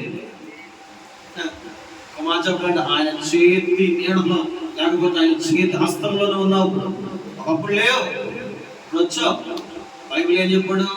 ఉద్దిమి వచ్చే వరకు ఎత్తుకునేవాడు నేనే అన్న దేవుడు. ఆ మాటను మర్చిపోయి నువ్వు భయపడ్డవంటే అది అవిశ్వాసం. నీకు ముందుకు వెళ్ళిపోతూ మాట్లాడుతున్నాను. 2వ వచనం, అంతేకాదు మీరు యుద్ధమునకు సమీపించినప్పుడు యాజకుడు దగ్గరకు వచ్చి, యుద్ధాలు జరుగుతున్నప్పుడు లేదా యుద్ధం అంటే గెలుపు లేదా ఏదో ఒకటి తేల్చుకునే పరిస్థితి వచ్చేసరికి ఎవరి దగ్గరికి వెళ్ళాలంటే, మొదటి రోజు కూడా ఆయన పాస్గా చెప్పారు కదండి. ఏం చెప్పాడు? వేయబడినటువంటి ద్వారాలు తెరవబడాలంటే మొదటి విషయం ఏం చెప్పవచ్చాడు? ఆయన యాజకుని దగ్గరికి వెళ్ళాలి. బైబిల్ ఏం చెప్పింది? యుద్ధం సమీపించినప్పుడు ఎక్కడికి వెళ్ళాలంటే ప్రజలు యాజకుడి దగ్గరికి వెళ్ళాలి. యాజకుడు ఏం చేస్తాడు? నీ గురించి ప్రార్థన చేస్తాడు. ఆ ప్రార్థనలో నీకు వస్తుంది విజయం వస్తుంది. అందుకే బైబిల్ చెప్తుంది, ఒక యాజకుడు మనకు అవసరం. నీ గెలుపుకు అతని ప్రార్థన అవసరం, నీ విజయానికి అతని ప్రార్థన అవసరం. చాలా మంది అంటారు, మేము ప్రార్థన చేసుకోవట్లేదు ఏంటండి, పాస్ గారి ప్రార్థన చేస్తున్నాడా? ఒరే ప్రార్థించగలరా? రే బాబు, రే అమ్మ ప్రార్థించగలే, పని చేసుకుంటానులే అంటున్నాడు. అది యుద్ధం సమీపించినప్పుడు దేవుడు ఇశ్రాయేలు ప్రజలకు చెప్పిన మాట ఏంటి? యాజకుడి దగ్గరికి వెళ్ళండి. మీరు చాలా తేలిక తీసి పడేస్తారు. ఈ రోజున క్రైస్తవ సంఘానికి కూడా విలువలు తెలియట్లేదు. నాకు ఆదిత్య చందానికి పెద్దానికి ఫోన్ చేసి వాళ్ళ అమ్మగారు నడిపించింది. కావ్య కూడా ఉంటుంది. ఏ విషయం వచ్చినా ఆ చాలా మళ్ళీ నాకు చాలా ఎక్స్పెక్ట్ ఇచ్చి భాస్కర్ మీరు బిజీగా ఉన్నారు, ఎక్కడైనా దూరంగా ఉన్నారు అని అడిగి అసలు ఒక విషయం చెప్పన అని ఎంతో విలువగా మాట్లాడతారు. కానీ నేను అంటాను, ఎప్పుడు నాకు చేసిన పర్లేదు, ఒక అర్థమతి ప్రార్థన ఉన్నాను తిరిగి నేను కాల్ చేస్తాను. ఎందుకు ఆశ్రయిస్తున్నారండి? నేనేదో మీ కులపం ఉన్నా కాదు, నీకంటే అన్ని విధాలు గొప్ప ఉన్నా కాదు, లేకపోతే నా దగ్గర ఏదైనా ప్రత్యేకమైన ఏదైనా ఉందా? లేదు, ఇలాంటి. కానీ ఏముందో చెప్తా, ఆ దేవుని పిలుపు అభిషేకం ఆయన ఏర్పాటు చేసుకుని పెట్టుకుంటాడు. కేవలం చెప్తా, యాజకుడు ఉన్నాడంటే నీ ప్రయోజనానికి, నీ నాశనానికి కాదు. అలా చేద్దాను. అలాంటి వాళ్ళు కూడా ఉన్నారు భూమి మీద, వాళ్ళ దగ్గర ఎంతకాలం ఉండే మనం దేవునికి స్తోత్రం చెప్పాలి. ప్రజలని యాజకుల దగ్గరికి వెళ్ళి ప్రజలతో ఇలాగ చెప్పి ఏం చెప్పాలంట? ఇశ్రాయేలు వారలారా వినుడి, నేడు మీరు శత్రువుతో యుద్ధం చేయటకు అంటే అర్థం చేసుకోవాల్సిన విషయం ఏంటంటే, మనం యుద్ధానికి సమీపిస్తున్నాం, ఇంకా యుద్ధం చేయలేదు. ఆమె చెప్పండి, యుద్ధం జరిగితే స్వామేమో ఆ తర్వాత తెలుగుతుంది. వాళ్ళకైతే స్వామేమో కానీ మనకైతే ఖచ్చితంగా దేవుడు జయిస్తాడు. ఆమె ఎందుకంటే మనతో పాటు యుద్ధం చేసేది మన దేవుడైన ప్రభువే. ఆయుధం లేకపోయినా, వాడికి లేకపోయినా, మంది లేకపోయినా, బలం లేకపోయినా, శక్తి లేకపోయినా, బైబిల్ చెప్తున్నట్లుగా నా ఆత్మ ద్వారా కార్యాన్ని ప్రభు జరిగిస్తానన్నాడు. ఇదిగో మన కంటికి మేలు కనబడకపోయినా, మన హృదయానికి అద్భుతాలు కనబడకపోయినా, గోచరము కాకపోయినా, నా దేవుని యొక్క విశ్వాసం మీరు ఉంచగలిగితే, ఆ విశ్వాస నేత్రాలు మీకు రాగలిగితే, ఆ విశ్వాస నేత్రం చూడగలిగితే, దేవుడి యుద్ధము జరగకుండానే యుద్ధపు విజయ సూచనలు ప్రభు నీకు చూపిస్తాడు కదా. అదే భవిష్యత్తు గురించి ఉన్నటువంటి దర్శనం. అసలు యుద్ధం చేయకుండానే, అలాగే సేవ ప్రారంభించకుండానే, సేవలో అనకూడదు కానీ ఒక ఇద్దరు ముగ్గురు ఉండగానే దేవుడు ఎంతమంది ఉంటారో కూడా చెప్పాడు. ఒక యాజకుడు దగ్గర లేకపోతే ఎంతమంది సేవకులు ఉంటారో, ఒక ప్రధానమైన మంచి సంఘం లేనప్పుడు ఎంతమంది ప్రధాన ఉంటారో కూడా చెప్పాడు. ఇప్పుడు నాకు అర్థమవుతుంది, నా యుద్ధమును ఎలా ఉంటుందో ముందుగానే దేవుడు నాకు చూపించాడు. అదే నేత్రాలు కలిగి బతుకాలి. ఏ నేత్రాలు? ఏ నేత్రాలు? దేవుడు యందు విశ్వాసం ఉంచే నేత్రాలు. ఆ నేత్రాలు ఎప్పుడైతే బలహీనమవుతాయో మరలా మనకు భయం వస్తుంది. గమనించండి, ఏం చేయాలంట? సమీపించున్నారు మీ హృదయములను. చూడండి, ఫస్ట్ నాడు భయపడొద్దు అన్నాడు. చంకడం అంటే చంకడం వేరు, భయపడడం తెలుసా మీకు? ఎలా మీరు చెప్పగలుగుతారు దాన్ని? భయపడడం అంటే వాళ్ళు ఎంతమంది ఉన్నారు, వాళ్ళు ఎంత బలం ఉంది, ఎంత తెలుసు అని చెప్పి భయపడ్డం. చంకడం అంటే వెళ్ళిన తర్వాత ఒక మనిషి మరలా బలవంతుడు కనబడినప్పుడు, లేకపోతే వాడిని మీరు కత్తి చూసినప్పుడు, లేకపోతే ఇంకా అధికమైన విపరీతమైన వ్యతిరేకించినప్పుడు ఒకసారి ఇప్పుడు చళ్ళు ఉంటుంది కదా, అది చంపడం. అంటే శ్రమలు ఒక్కైతే అయితే ఇంకా శ్రమలు అయిపోయి, శ్రమలు ఇంకా వచ్చి ఇంకా వెంటాడు, ఇంకా ఒకదాని నుంచి ఎక్కువైపోయినప్పుడు వస్తుంది కదా చంపడం. అంటే దాన్ని నానే ఏంటండి, ఇది పోయింది అనుకుంటే ఇది పోయిందంటే ఇది అంటారు కదా, అది జంకడం. ఆ విషయాలు ఏమవుతుందంటే జంకకూడదు. ఎందుకంటే యుద్ధానికి సమీపించిన వాడికి ఒక శ్రమ కంటే అధికమైన శ్రమలు వస్తాయి. ఇప్పుడు గట్టిగా చెప్పండి, కొట్టి స్తోత్రం చెప్పండి.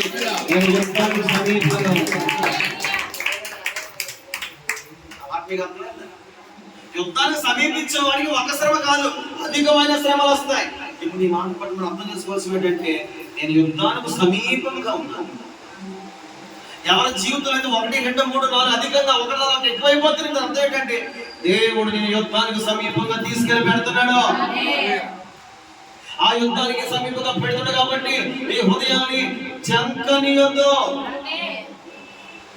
చంకనియొద్దు, భయపడదు, చంకనివద్దు. ఎందుకంటే రేపు యుద్ధం దేవుడు చేయబోతున్నాడు. ఆమె చెప్పండి, హల్లెలూయా చెప్పండి, హల్లెలూయా చెప్పండి.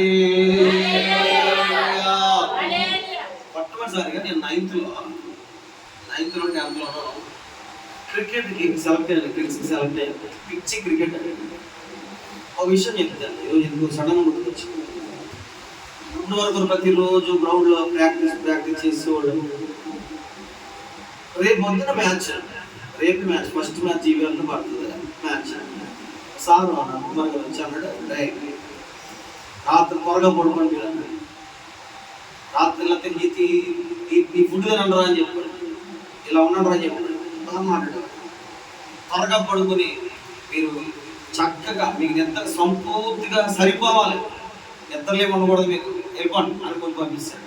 ఆ రోజు ఇప్పుడు 6 గంటలు పంపించుకుంటే 5 గంటలకు వెళ్ళిపోయి పంపిస్తాడు. నిద్ర వస్తలేదు, నిద్ర అట్లేదు అసలు ఆ రోజు. ఎందుకంటే రేపు ఎలా 6 పోటీలు, ఎలా బ్యాట్ పెట్టుకోవాలి, ఎలా పోటీలు అని ఆలోచన. చిన్న వయసు కదండి, ఎప్పుడో పడుకోగా నిద్ర వచ్చేసింది. ఆ రోజు మాత్రం నిద్ర పట్టలేదు. కారణం చెప్పండి, ముందు ఏదో ఉంది, ఆ ముందు ఎలా చేయని ఆలోచన. ముందు ఆలోచన చేస్తే హృదయంలో నిమ్మలం వస్తుంది. చెప్పండి, రోజున మనిషిని చంపేసింది ఏంటంటే ఆలోచన. నిద్ర అట్లేదు నాకు, కానీ నిద్ర మొరట్లే. ప్రతిసారి ఇప్పుడు పడుకునేవాడు నాకు చక్కగా 6 గంటల 12 గంటలు పడుకుని మొత్తం మీద మరల పొద్దున్న 4-5 గంటలు ఎప్పుడు లేకను ఆ వయసులో 10% లేచుకొని కాదు, అలాంటి మరి పొద్దున 5 గంటలు వేసిపోయి ఆడ దగ్గరికి వెళ్ళి పెడదాం, తిరిగి వేసుకొని షూలు వేసుకొని ఆ బట్టలు వేసుకొని మొత్తం రోడ్డు వెళ్ళిపోతే మొత్తం మీద దేవుడు ఏదో ప్రభుత్వం నెగ్గించుకొచ్చాడు.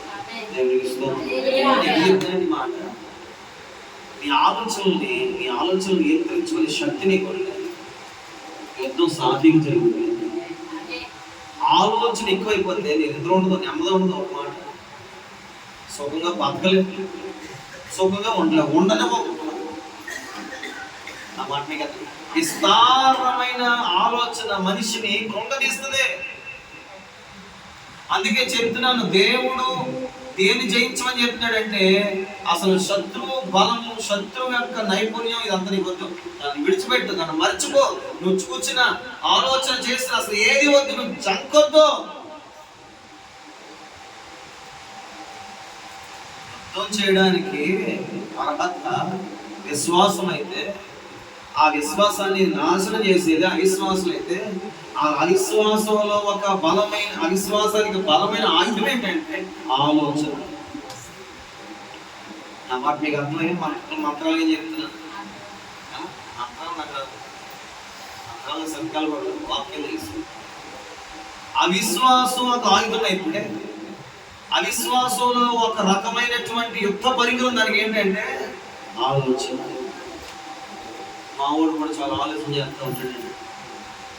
అసలు ఏది జాయిన్ అవ్వకుండానే, ఏది అమ్మకుండానే ఎలా చేయాలి, ఎలాగైతే అంత, అలాగైతే అంత, అలాగంత ఇలాగ మన లాందరికి ఇంకా పని చేసి ఆటో కట్టు మళ్ళీ ఆలోచన చేసి అది చేసి ఈ చేసి ఏం లేకుండా ఎవరు ఆలోచన కావాలి? ఆయన ఆలోచన కావాలి. నీ ఆలోచన ఏమంటే ఇదే వెళ్ళిపో, దూకే, చచ్చిపో, పూజేసుకో, కొట్టేసుకో, అనవసరం, ఇంకంతే నీ బతుకు ఎడకదో వద్దలదో అయిపోయింది, జీవితం అయిపోయింది, ఇక నీ పని అవ్వదు అని చెప్తుంది మన ఆలోచన. ఆయన ఆలోచన చేస్తే చడలకు పోయేదాన్ని కాదు చూపిస్తుంది. సూత్రం చెప్పండి. అందుకే నీ ఆలోచన వంటి నా ఆలోచనలు కావు, నీ తలపుల వంటి నా తలపులు కావు. భూమి కంటే ఆకాశం ఎంత ఉన్నతముగా ఉన్నదో అంత ఉన్నతముగా నా ఆలోచన మీ ఎడల ఉంది. మీ ఆలోచనలు బట్టి చూస్తే, మీ ఆలోచన పొందదీస్తే ఆ ఆలోచన చూడదు. అవిశ్వాసానికి బలమైన పరికరం ఏంటంటే ఆలోచన. ఆ అవిశ్వాసానికి మరింత బలం చేకూర్చేది ఆలోచన.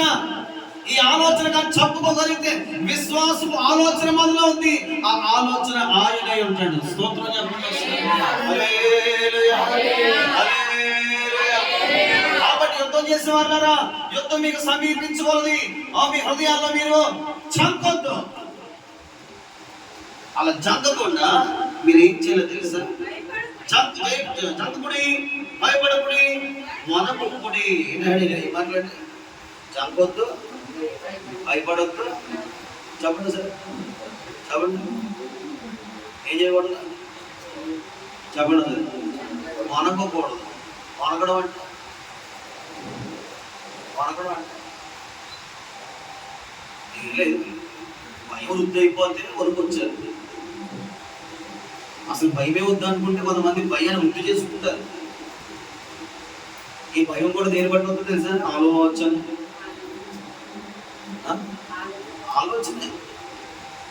ఈ రాత్రి ఆయుధం ఏంటి? ఆలోచన చెప్పండి, భయాన్ని ఆలోచన చెప్పండి. యుద్ధం చేసేవాళ్ళు మీరు ఏం యుద్ధం పొందాలి, జయం పొందుకోవాలంటే నేను చెప్పవలసిన రెండు ఆయుధాలు భయాన్ని ఆలోచనలు చెప్పడం. అప్పుడు చక్కడం కానీ భయపడడం కానీ వనకడం కానీ రావు. చెప్పండి, పక్క చెప్పండి, భయపడద్దు, జంకొద్దు, వనకొద్దు అని చెప్పండి. భయాన్ని చెప్పు, నీ ఆలోచన చెప్పని చెప్పండి. చాలా అవసరం అండి. మీరు అది క్యాన్సల్ తీసుకుంటే నేనేం చేయను కదా. నాకు నేను దాన్ని చెప్పుకుంటే మాటలు పెట్టి చెప్తున్నాను అని ఏమంటాడండి. మంచి పట్టు రాశాడు. ఏం చేయకూడదు, ఏం చూడకూడదు? వారి మొఖం చూసి మొఖాలు. ఏ మొఖం? అలా కాదండి, మీకు తెలదండి, 50,000 కట్టాలండి. ఎవరైనా వచ్చి బాగా చేస్తారు, సలహా చెప్తుంటే. అలా కాదండి, మీకు తెలదండి, వాళ్ళు ఇలా చేస్తారండి. అలా కాదండి, ఇలా కాదండి, మేము ఇలా చేయకపోతే మమ్మల్ని తీసుకుపోతారండి. ఈ మాటలు ఎవరంటారో, ఈ మాటలు ఎలా ఎవరంటారో వీళ్ళు ఎవరంటే వాటి ముఖాలు చూసేవారు. ఈ మాటలు అనకుండా దేవుడు చూసుకుంటాడు లేరా అంటారు కదా, వాళ్ళు దేవుని ముఖం చూసినవాడు. మాటల్లో కూడా అంటే మాటలు మాట్లాడకూడదు. మన పొద్దు లేసిన తర్వాత సాయంత్రం లేసిన తర్వాత ఒకే మాట, అయ్యబాబు ఎలాగ, అయ్యబాబు ఎలాగ, ఇదే ఎలాగ, అదే ఎలాగ, ఇదే ఎలాగ, ఇదే ఎలాగ, అయ్యబాబు ఇలాగ ఇలాగ వద్దు. నువ్వు ఆ మొక్కలు చూడదు, ఆ మొక్కలు చూస్తే నా బాడీ పంచకుండా అయిపోతుంది. ప్రభు సహాయం దొరకదు. ఆ మొక్కలు చూడకండి. ఎవరి మొక్కలు చూడండి? అజ్ఞానము గల దేవుని మొక్కను చూడగలిగితే, ఆయన ముఖమును చూడగలుగుతున్నప్పుడే, ఆ ముఖ దర్శనము చేస్తున్నప్పుడే ఓ దేవుని యొక్క శక్తిని వెనక్కి వస్తుంది. అందుకే వేకుజాము లేచి చేయాలా? ఆయన సన్నిధిలో మనం కూర్చోవాలి. ఆయన సన్నిధిలో కూర్చుంటే ఆయన మనకు కనపడతాడు. ఆ రోజంతా బలం వస్తుంది. ఆమె వేకుజామున పోరాడండి, యుద్ధం వేకుజాములు చేయండి, అర్ధరాత్రి చేయండి. 2 గంటల కాలం వెళ్ళిపోచ్చానండి. 2 వెళ్ళిపోతుంది. ప్రార్థన అలా ప్రార్థన చేస్తే నా మధ్య నాకు కాదు, సంఘ విషయంలో ధైర్యం వస్తుంది. ఎన్నో విషయాల్లో అలాంటి విషయాలు నేను చూశాను. స్తోత్రం చెప్పండి. ఆత్మ గారి కుటుంబం లక్ష్యమైన అదే టైంలో ప్రార్థన చేస్తుండేవాడు. ఆ ఇంటిలో ఉన్నటువంటి భయంకరమైన పరిస్థితులు నా చిక్కులతో నేను విన్నాను. నా హృదయంతో నేను దాన్ని గోచరం చేసుకునే శక్తి ప్రభు నాకు ఇచ్చాడు. ఎంతట్లో కాదు, కలలో కాదు, మెలకువగా ఉన్నప్పుడే ఎన్నో విషయాలు నేను చూశాను. ఆ కుటుంబాల్లో వాళ్ళు వెంటాడుతున్నటువంటి ప్రతిదీ ఒకటిగా ఆ మెట్ల మీద నుంచి దిగడం, నేను ఒక్కడిని ఇక్కడ ప్రార్థన చేయడం నేను స్వయంగా అనిపించాను. నిజమే. ఎందుకు ఆ రోజు నాకు ఎందుకు అంత ధైర్యం వచ్చిందంటే, ఆ రోజు నాకు ధైర్యం లేకపోతే నేను విజయాన్ని పొందుకోలేదు. వాళ్ళది కాదు విజయం, నాకు కావాలి విజయం. ఎవరి మీద? ఆ కుటుంబం మీద నాకు విజయం వస్తే దేవుడు ఆ కుటుంబాన్ని స్వతంత్రం చేసుకుంటాడు. స్తోత్రం చెప్పండి. నిజంగానండి. ఈ పిల్లలు కూడా అడగండి, రేపు 7వ వారం ప్రార్థన అనగా ఈ త్వరగా అడగండి. ఒకసారి చెప్తాడు. ఆ రాత్రి అంతా ఎంత శత్రు కలిగి చేసింది. ఇతన్నే కాదు, మనోజ్ని, జర్మియాని, ఐజాని అడిగితే వాళ్ళు చెప్తారు. నా దగ్గరికి కనీసం రాలేదు. ఆ రోజు కనీసం రాలేదు. ఆ సాక్ష్యాలు కావాలంటే చెప్తాను వివరంగా. ఉదయం అయ్యేది, ఆ సౌండ్ వచ్చి నా బొమ్మం దగ్గర ఆగేదండి. క్లియర్ కనపడుతుంది. నెట్ల మీద నడిచిన, పట్టిలు బట్టి నడిచిన, కాల్ చేసుకుని నడిచిన చాలా క్లియర్ కనపడుతుంది. మెట్లు దిగడం నా బొమ్మం దగ్గర వచ్చి ఆగడం. వెంటనే ఏం చేసేవాడు తెలుసా? మా అత్తగారు కూడా మానుండి వాళ్ళు కూడా ప్యాక్ చేస్తుండే, వాళ్ళు బలంగా చేస్తుంటారు. ఈ మధ్యన హైదరాబాద్ వెళ్ళిపోయింది కానీ అక్కడ మాకు అప్పుడైతే కొద్దిగా నేను ఎప్పుడు లేకపోయినా ఆవులు వేసి నాకు మెలుపు వచ్చేలాగా దేవుడు ఆవిడతో ప్రార్థన చేసుకుని కేకలు పెట్టేసే పరిస్థితి నాకు గుర్తుంది. లేచిపోయి ప్రార్థన చేస్తుంటే ఈయన నిలబడి అక్కడే ఆగేయండి. మాకు తెలిసిపోయింది. అలా అక్కడ తెలిసిపోతే తెలిసిపోద్ది. నాకు కొత్త తెలిసిపోద్ది, పిల్లలు తెలిసిపోతుంది, సందర్భం మనిషి కనబడి తెలిసిపోద్ది. అలాగ ఆగితే ఇంకా ప్రార్థన చేస్తే అలా బయటకు వెళ్ళిపోవడం. నేను అలా వినేవాడిని. పొద్దున్న లేచి ఈవిడికి ఫోన్ చేస్తే పిలిచేవాడిని. ఒక్కసారి రాత్రి కిందకి, నీకు ఏదైనా కనబడిందా? నాకు కళ వచ్చింది. ఏ టైంలో? పల్లపల్లి టైంలో. అప్పుడు ఆవిడ చెప్పకుండా నువ్వు అలాగే అని చెప్పి నేను మాట చెప్పేవాడు. వెంటనే చెప్పేది అదే పరిస్థితి, అదే మనిషి, అదే శక్తి నాకు కనపడింది. అక్కడ ఏ టైమో ఇక్కడ నేను ప్రార్థించే టైం అదే. ఈ ప్రార్థించడం ఏదో అక్కడ వెళ్ళిపోతున్న టైం కూడా అదే. ఏదో అనుకుంటారు ఇచ్చోడు అనుకుంటున్నాను చాలా అలా అయిపోయాను నేను కూడా. మీ దగ్గర అలా అవ్వకపోతే మీకు ఇచ్చోడు చేసేస్తాను నేను చాలా. అదంతా మీకు ఈ విషయం నాకు ఏం లేదండి, ఏం లేదు. నాకున్న ఒకటి నాకు యుద్ధం, నేను గెలుపు ఉండాలి, యుద్ధం జయించి నాకు ఒక యుద్ధం జయించి అలా వెళ్తే ఒకటిగా ఒకటి వెళ్ళిన తర్వాత దేవుడు ఆ కుటుంబాల్లో ఒకేసారి వాళ్ళ కుటుంబం అంతా దేవుడు రక్షణలో దేవుడు నడిపించాడు. ఎందుకు ఆ కోసం చెప్పారంటే వాళ్ళు అన్యులుగా వచ్చారు కదా, వాళ్ళ కోసం సాధ్యం సముద్రుల జయము రావాలి, జయము రావాలి. ఆ జయం వచ్చేసరికి మనం ఏం చేయకూడదు తెలుసా? చేడవడం, చంపడం, వనకడం చేయకూడదు. ఎందుకంటే యుద్ధానికి మనం సమీపిస్తాం. ఏం చేస్తున్నాం? కొంతమందికి స్వాగలేం పెరుగుతుంది అంటారు, పాఠశాల పాలించలేదు. కొంతమంది దెబ్బకి దెబ్బ తగిలంటే ఈ సంఘానికి వచ్చి దరిద్రం పడేసుకుందా అంటారు కొంతమంది. కొంతమందికి అసలు ఛాయ్ మేలు ఛాయ్ కనబడకపోతే ఇక్కడ అనిపించట్లేదు అంటారు. వీళ్ళు ఎవరు తెలుసా? ఎందుకు పనికిరాను ఈ మాట ఎందుకని ఏంటంటే మాట వీళ్ళు ఎక్కడ ఇంకా బాగుపడతారు తెలుసా మీకు? ఎందుకు ఉపయోగపడగలుగుతారు? దేవుడు మహిమలో వెళ్ళటరు. ఒక చర్చకు ఆవిడ వచ్చింది, ఆవిడ శుభాంతం, ఆవిడ శుభాంతం.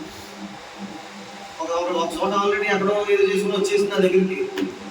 నేను అప్పటికి పెద్ద బయట చూసుకుని అంటాను, సరేమో ఉమ్మడి అంటాను, కానీ ఎక్కువ ఇన్వాల్వ్మెంట్ అవ్వను, ఇంకా అంతా ఉంటాను. చాలా రోజులు నిలవలేరని తెలిసి నాకు వెళ్ళంటాడు. వచ్చింది పొడుముక్కలు రాగలు తీసి మొత్తం ఫ్రై చేసి నా ఇంట్లో ప్రాంతం పెట్టాను మొత్తం మీద. సరే అని చెప్పి ఒక పూట ఏదో ప్రాంతం పెట్టిన ప్రతి వారం పెట్టమని ఏదో చెప్పుకొచ్చింది. అసలు గుర్తులేదు. రెండో వారం మూడో వారం వెళ్ళేసరికి మొత్తం సంఘం అనేది ప్రాంతం వచ్చాడు, బయట వేడా ఏదో తేడా కొట్టింది అనుకోండి. ఇంకో చోటుకు పోయిందని తెలిసింది. అక్కడ బాగుపడింది, ఇక్కడ బాగుంది. కారణం ఏంటంటే వీళ్ళకి యుద్ధం చేయడానికి వీళ్ళకి మనసు లేదు. మనసు లేని యుద్ధం చేయించుకోవడం మనసు లేదు. ఇప్పుడు చదువుకుంటూ ముందుకు వెళ్తాం. నా మాటలు అర్థమవుతున్నాయి అన్నవాళ్ళు మాటలు స్తోత్రం చెప్పండి సార్. మనకుడి వారి ముఖమును చూసి బెదరకుడి, మీ కొరకు మీ శత్రువులను యుద్ధం చేసి మిమ్మను రక్షించువాడు మీ దేవుడు యెహోవాయే. అంటే మిమ్మను మీతో పాటు మీ శత్రువులు యుద్ధం చేసేవాడు ఎవరు? దేవుడు. నా యుద్ధం మీరు మీ యందు నా మాట వింటాడు అడగడం. నా యుద్ధం మీరు మీ యందు నేను మీరు బహు ఫలిస్తారని చెప్పారు. యుద్ధంలో గెలుపు రావాలంటే ఆయన మనలో ఉండాలి. చెప్పండి, మనం ఆయనలో ఉండాలి. చెప్పండి, అనుభవం లేకుండా విజయాన్ని కోరుకోవాలి. ఆయన నీలో ఉండాలి, నువ్వు ఆయనలో ఉండాలి. అన్యోన్య సహవాస గలవారం అన్నప్పుడు యుద్ధంలో సమీపించిన రేపు యుద్ధమైన యుద్ధంలో గెలుపు ఆయన ఇస్తాడు. అలా ఉంటే ఇస్తాడు. స్తోత్రం లేకపోతే చెప్పారు కదా, చాలా ఆయనలో నువ్వు ఉండాలి, నాటపడాలి, అంటుకట్టు వేయబడాలి, అభివృద్ధి పొందాలి. నీలో ఆయనలో నువ్వు ఫలించినప్పుడు అద్భుతాలు దేవుడు అద్భుతంగా జరిగిస్తూ ఉంటాడు. హల్లెలూయా, హల్లెలూయా చెప్పండి, హల్లెలూయా, హల్లెలూయా. అసలు అలా ఉంటే అసలు చేసేదంతా ఆయనే. గెలుపంతా ఆయన ఇస్తాడు, విజయమంతా ఆయన ఇస్తాడు. నెమ్మది, ప్రశాంతత, ఆరోగ్య, బలము, శక్తి, అద్భుతాలు, ఆశ్చర్య కార్యాలన్నీ ఆయన చేస్తాడు. ఆయన యందు నీవు, నీ యందు ఆయన ఉన్నప్పుడు ఆయన చెప్పింది అలా చేసినాడు. లేకపోతే ఇది జరగదు. స్తోత్రం చెప్పండి గట్టిగా. ఇప్పుడు వార్నింగ్ ఇస్తాడు. ఈ వార్నింగ్ చాలా ఇష్టం, చదివేసి ప్రార్థన చేస్తాను. చదవండి. మరియు నాయకులు జనులతో చెప్పవలసింది ఏమనగా, ఇది చాలా అర్థవంతమైన మాటలే. క్రొత్త ఇల్లు కట్టుకున్నవాడు గృహ ప్రవేశము కాకమునిపే యుద్ధములో చనిపోయిన ఎడల వేరొకడు దానిలో ప్రవేశించును కనుక అట్టువాడు తన ఇంటికి తిరిగి వెళ్ళవచ్చును. ద్రాక్ష తోట వేసి ఇంకా దాని పండ్లు తినక ఒకడు యుద్ధములో చచ్చిపోయిన ఎడల వేరొకడు దాన్ని పండ్లు తిను కనుక అట్టువాడు తన ఇంటికి తిరిగి వెళ్ళవచ్చును. ఒకటి స్త్రీని ప్రధానం చేసుకుని ఆమెను ఇంకను పరిగ్రహింప మునిపే యుద్ధములో చనిపోయి ఎడల వేరొకడు ఆమెను పరిహరించును కనుక అట్టి వాడు తన ఇంటికి తిరిగి వెళ్ళవచ్చును. నాయకులు జనులతో ఎవడు భయపడి, అర్థం చేసుకోండి, నాయకులు జనులతో ఎవడు భయపడి మెత్తని గుండె గల వాడగును వాడు తాను అధైర్యపడిన రీతిగా తన సహోదరుల గుండెలు ఆధారపరచకుండానట్లు తన ఇంటికి వెళ్ళవచ్చునని చెప్పవలను. ఎవడు పనిచేయడు చెప్పడు, లోకపరమైన ఆలోచనతో పనిచేయడు. ఇల్లు కట్టుకోవాలి, ఇల్లు కోసం ప్రభు నమ్ముకున్నావా, ఇల్లు కోసం ప్రభు నమ్ముకున్నావా అని నమ్ముకుంటూ కాదండి. మొన్న ప్రధానమైంది పెళ్లి చేసుకోవాలి, పెళ్లి కోసం ప్రభు దగ్గర వచ్చావా, పెళ్లి కోసం ఎడుతున్నావా, ప్రభుని పెళ్లి కోసం నమ్ముకోగలడు. ఇది సువార్త, నేను చెప్పి సువార్త చెబుతున్నాం. తర్వాత ఇంకేంటంటే ఒకటి ద్రాక్ష తోట వేసాడట, అంటే నీ వ్యాపారం వృద్ధి కోసం ప్రభు దగ్గర వచ్చావా, నీ వ్యాపారం నీ ఉద్యోగం వృద్ధి పొందాలని వచ్చావా, అలా యేసు ప్రభు దగ్గర రాకండి. నేను మరలా చెప్తున్నా, ఉద్యోగం కోసమో పెళ్లి కోసమో లేకపోతే మేలు కోసమో ప్రభువు నమ్మొద్దు. ప్రభువును ప్రభువుగా నమ్మండి, ప్రభువును రక్షకుడుగా నమ్మండి, ప్రభువును దేవుడిగా నమ్మండి, ప్రభువే దేవుళ్ళకు దేవుడిగా నమ్మండి, ప్రభువే సృష్టికర్తగా నమ్మండి. అలా నమ్మి ఆయనతో నమ్మి విశ్వసించగలిగితే వాళ్ళు మాత్రం యుద్ధం చేయాలి. అలాంటి వారి యుద్ధంలో అర్హులు, లేకపోతే ఎందుకంటే వీళ్ళని చూచి ధైర్యముగా ఉన్న హృదయాలు కూడా పాడు చేసే లక్షణాలు ఉన్నాయి. అదే కదా మన సంఘంలో జరుగుతున్నాయి.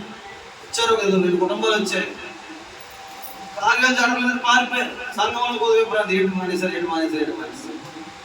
తెలిసిన విషయం ఏంటంటే వాకింగ్ చెప్పకూడదట ఆవిడకి, ఎందుకంటే ఆవిడ వాకింగ్ చెప్పి సల్లిమంది తగిలిందట. సల్లిమంది తగిలితే నాకేంటి, ఆత్మ సంబంధంగా కొన్ని విషయాలు ఇప్పుడు వాక్యం ద్వారా మాట్లాడినప్పుడు ఆ మాట సరి చేసుకోవడానికి తగిలితే పారిపోవడానికి కాదు, పారిపోవడానికి తనకి పనిచేయడం. స్తోత్రం చెప్పండి సార్, హల్లెలూయా చెప్పండి. కాబట్టి పారిపోవడం మనం తీసుకొచ్చి వద్దలో పెట్టొచ్చు అసలు, ఆ యుద్ధం అంటే పారిపోవడం తీసుకొచ్చి వద్దరు ఇంకోసారి అనొచ్చు అసలు. చెప్పండి గట్టిగా, అస్సలు మా ఆడకూడదు. స్తోత్రం చెప్పండి. ఎవరు మా అన్నయ్య ఎవరు కానిస్టేబుల్కి ఏదో వచ్చిందంటే వెళ్ళడానికి అవకాశం, కటింగ్ వేస్తారని చెప్పి వెళ్ళలేదట. ఏ కటింగ్? మా అమ్మ చెప్పింది, అమ్మ టిప్ కటింగ్ వేసేసారంటే అందుకని వచ్చాడంటే ఏడ్చుకుంటాను అక్కడి నుంచి. ఎంత ఏడుపంటే కూర్చుంది అంటే ఏది ఎక్కువైపోతుంది మనకే, యుద్ధం కంటే ఎక్కువైపోయింది. నా సోపు, నా అందం, నన్ను చూడు, నా అందం చూడంటారు కొంతమంది. ఎంత నాజుగ్గా, కొంతమంది అంటారు ఏంటంటే ఈ మధ్యన పొట్ట వచ్చారు మీకు, ఏంటంటే ఒళ్ళు వచ్చేసింది, రాజధాని రాలే, ఏదో వదిలేక అందరూ నేనేం చేయండి పొట్ట ఇప్పుడులాగే తింటున్నాను, తిండి తగ్గించాను. నాకేదో మొత్తం మీద కొలెస్ట్రాల్ పెరిగిపోవడం లేకపోతే జరగదు గొడవ. నేను ఆత్మ సంబంధంగా ఒకేలా అప్పుడు ఇప్పుడు అలాగే ఉన్నాయి. ఈ ఆకారం మాత్రం నాకు కొంతమంది చుట్టూ వెళ్ళిపోతున్నాను గొడవ, కొంతమంది మెరిసిపోతున్నాను గొడవ, కొంతమంది పొల్లుడు పోతున్నాను బాధ, కొంతమందికి ఏదో అయిపోతున్నాను బాధ, వయసు తిరిగిపోతుంది నాకు ఇంకా బాధ. కొంతమందికి దానికి అలా పట్టుకుని కూర్చుంటే అసలు యుద్ధం ఏ పని చేస్తారు? ఐధైర్యపరిచి ఆత్మకలవారిని తీసుబడే, ఎందుకంటే వీళ్ళ వల్ల ధైర్యవంతుడు హృదయం పాడు చేస్తారు వాళ్ళు అని నాయకులతో చెప్పండి. స్తోత్రం చెప్పండి సార్. ఎవరు ఫిట్ ఎవరు అన్ఫిట్ ఇప్పుడు చెప్పండి. వెళ్ళిపోండి, ఈ బైబిల్ బ్యాగ్లో కూడా పంపించేస్తాను, ఇంటికి వెళ్ళిపోయి ద్రాక్ష తోటేసు లాభం. వెళ్ళిపో, వద్దు వెళ్ళిపో, నేను నా సంఘంలో వద్దు, వెళ్ళిపో. అసలు నా దేవుడు ఆటల కోసం నీకు యుద్ధం జరిగించేవాడు. ఆయన యుద్ధం వేరు. అసలు ఆ యుద్ధం నీకు ఒకసారి నీకు గెలుపు వస్తుంది. అసలు నీకు బతుకంతా మారిపోతుంది. దాస బతుకుందామని, పెళ్లి చేసుకుందామని, తిరిగిద్దామని, లేకపోతే ఏదో కట్టుకుందామని, అసలు పనికి పలవాట్లను నమ్ముతున్నాం. అసలు దేవుడిని ఎంత స్థానంలో పెట్టాలి చూడాలనుకుంటున్నా. ఆయన ఎవరు ఎక్కించలే అద్భుతమైన కొండ ప్రభుని ఎక్కిద్దామనుకుంటున్నాడు. ఆయన ఎంత చిన్న పనికి మళ్ళీ కొడతారు, కొట్టాలి దొంగలనుకుంటారు. దొంగలు అనుకుంటారంట, ఒరే ఈ సిల్లర దొంగదాన్ని ఎంతకాలం చేస్తారా, ఈ సిల్లర దొంగదాన్ని చేస్తుంటే ఎందుకు ఉపయోగపడతలేదురా, ఓ పని చేద్దాం ప్లాన్ చేస్తారంటే వాళ్ళు నాకు ఎలా తెలిసిన అడగండి, ఏదో వాళ్ళు చెప్తారా చేస్తున్నారు. ఏమనుకుంటారు, పెద్ద ఇంటికి వెళ్దామరా, అక్కడ ఎక్కువ ఉంటారా, లేకపోతే బ్యాంక్కి వెళ్దాం ప్లాన్ చేస్తారు. వీళ్ళు దొంగే అలాంటి ప్లాన్ చేస్తున్నప్పుడు ఏమంటే మనమే ప్లాన్ చేయాలండి. నీతిగా యథార్థంగా ప్రభుత్వం నిలబడిన వాడు ఏం అడగాలి, ఏమండి ప్రభా అది ప్రభా ఏంటది జాంకయ్య ప్రభా ఇది ఎత్తావా, 100 రూపాయలు ఎత్తావా, ఏదో పేదటి ఎవరైనా పేదనా కొడత ఏం కొట్టాలి, దేవుని ద్వారా గొప్ప దర్శనం పట్టుకోవాలి. ఎవరికి స్తోత్రం చెప్పండి, హల్లెలూయా చెప్పండి, హల్లెలూయా. దాని కోసం ఎడుతుపోయింది. మా అక్కగారు 3 పిల్లలండి, అందరూ 2 ఆవిడ పెద్ద వయసు వచ్చినా వాళ్ళు గుడ్డ పనులు వచ్చేసినా పెద్దోళ్ళు అయిపోయి మనకి వెళ్తున్న వయసు వచ్చినా చంటుకులు లేవని నడిచింది. సార్ చెప్పండి, 2 రూపాయలు మిక్సర్ ప్యాకెట్లు ఉండే తెలుసా, మీ కాలం మీకు తెలండి, మా కాలం ఉండే, మీరు ఎప్పుడు మన గుడ్డోళ్ళే కదా. దేవునికి స్తోత్రం చెప్పండి. అసలు మళ్ళీ 2 రూపాయలు మిక్సర్ ప్యాకెట్ ఉండేదండి. రోజు ఆవిడ పనిలోకి వెళ్ళి వచ్చింది పాపం. ఆ నాన్నగారు మిక్సర్ ప్యాకెట్లు తేలి కూర్చుని ఎడుతుంది, వాళ్ళు కింద కొట్టుకుంది. దేనికోసం వెళ్ళి కొంతమంది వెళ్తారు. అందుకే బైబిల్ అన్నాడు, మీ దుఃఖమును దేవుని వైపు మళ్ళించండి, మీ దుఃఖం ఎలా ఉంటుంది, రక్షణాత్మకమైన మారు మనసుని వ్యక్తం ఉంటారు. కొంతమంది ఎక్కెక్కి ఏడ్చేస్తారు. ఆ ఏడుపులు ఏముండాలంటే, నా బ్రతుకుల్లో నీ చిత్తము జరిగించని అడవండి, నన్ను పరిశుద్ధపరచని అడవండి, నా బ్రతుకుల్లో ఇంకా పత్తి వేయించుకోమని అడవండి, ప్రార్థన ఇవ్వండి అని ఆడండి. ఇంకా వీటి కోసం ఏడ్చని ఎక్కువ పక్కన నుంచి చెప్పండి, నీ దుఃఖము దేవుని నచ్చాలని చెప్పండి.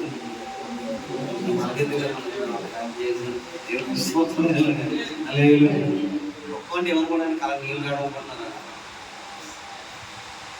అది ఏడుపు, అది ఏడుపు. అది ఒక్కటి తెలుసు, ఎక్కడ ఉంటుంది, ఇక్కడ ఉంటుంది, ఇక్కడ వరకు వస్తుంది, ఎలా అయిపోవాలి, అది దుఃఖం.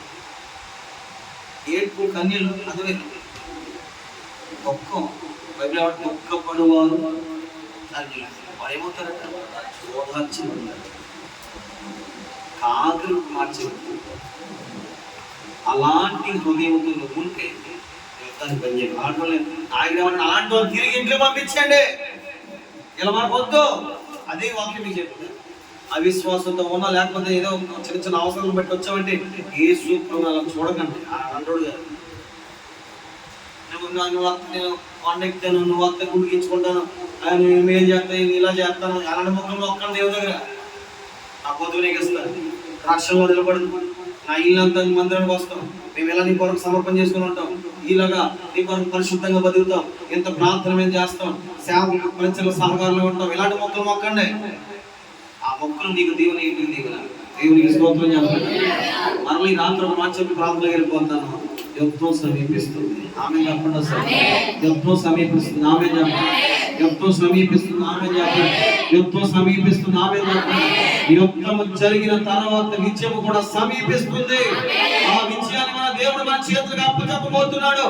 శత్రువుల మీద అధికారం ప్రభు మనకి ఇవ్వబోతున్నాడు. మన శోధన మీద ప్రభు అధికారం మనకి ఇవ్వబోతున్నాడు. కష్టాల మీద సమాన దేవుడు అధికారం సంపూర్ణమైన విడుదల ప్రభు మనం ప్రకటించబోతున్నాడు. రోగాల మీద ప్రభు విడుదల దేవుడు చేయబోతున్నాడు. శాపము నాశనము ప్రతి కీడును దేవుడు మనకి విజయాన్ని ఇవ్వబోతున్నాడు. నమ్మినవారు గట్టిగా ఆమేన్ అని చెప్పండి. ఎదుగులేని ఎదుగుదల ప్రభు ఇవ్వబోతున్నాడు. ఆమేన్ చెప్పండి. ప్రతి శాపము కొట్టివేయబోతున్నాడు. ఆమేన్ చెప్పండి. ఫలించిన ప్రతి చెట్టు ఇప్పుడు దేవుడు ఫలింపబోతున్న పరిస్థితులు మార్చబోతున్నాడు. ఆమేన్ చెప్పి కళ్ళ నుంచి ప్రార్థించండి. ఒక్క నిమిషం ప్రార్థించండి. ఎంతవరకు ప్రభు నీతో మాట్లాడితే ప్రభు వాక్యాన్ని బట్టి ప్రార్థించండి. అయ్యారా అమలారా మీరు